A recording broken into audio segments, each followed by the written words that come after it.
I come from a country, Lebanon used to be the only majority Christian country in the Middle East. Most people don't know that. When they think of the Middle East, they think it's all Islamic countries. But Lebanon is the only majority Christian country in the Middle East. We were open-minded, we were fair. We prided ourselves on our multiculturalism. We welcomed everyone to our country, especially from the surrounding Arabic countries, because we wanted to share with them the westernization which we had created in the heart of the Middle East. Muslims used to send their children to come study in our universities because we had built the best universities in the Middle East. They graduated and worked in our economy. Because we had built the best economy in the Middle East, even though we did not have any oil. Lebanon was known as Paris of the Middle East, the banking capital of the Middle East. And as Christians, we focused on education. Education was very important to us. You know, we educated girls and boys, you know, no difference. We were living the good time. Unfortunately, all that began to change by the 70s because of two things. The enlargement of the Islamic population in Lebanon, because we Christians marry one spouse until death do us part. We don't have many kids.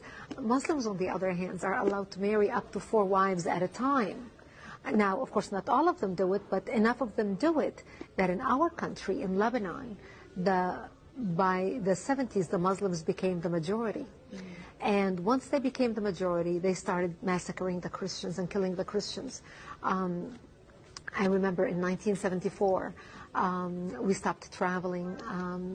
We used to go spend Christmas and Easter in Beirut with the rest of my family.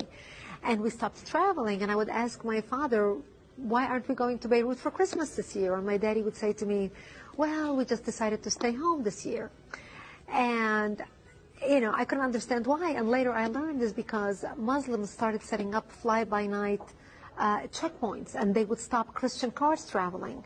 And when they would get people out of the car and look at their ID and find out that this is a Christian family traveling, because in Lebanon, our religion is written on our national ID, on your driver's license, on your passport.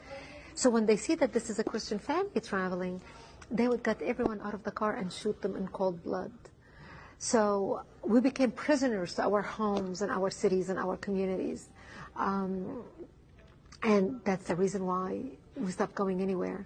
By 1975, that's when the war broke out, the civil war. And the war broke out because Muslims walked into a church on a Sunday morning and began firing, shooting at Christian worshipers, and injured hundreds and killed 4 people. And that's what started out the all-out war.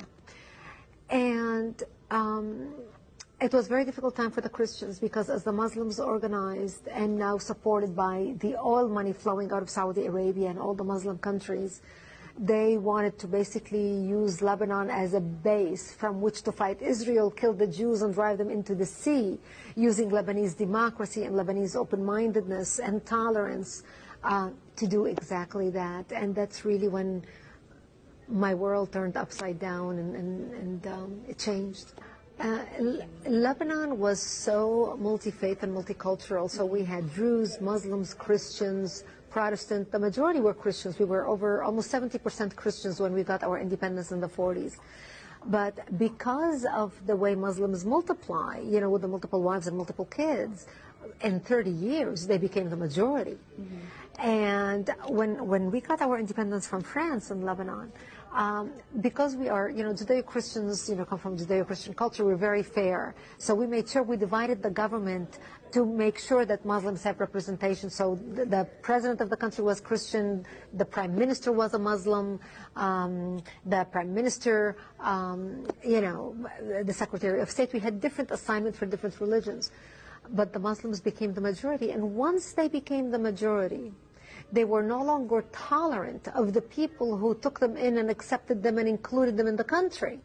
They felt they were not a part of the country. They felt they were a part of the Islamic Ummah or the Islamic nation. So when they turned against their brethren Christians who lived in the same country, and Jews, but specifically the Christians, they began massacring us in large numbers because they thought we are in power now, and therefore we set the rules on how things should be.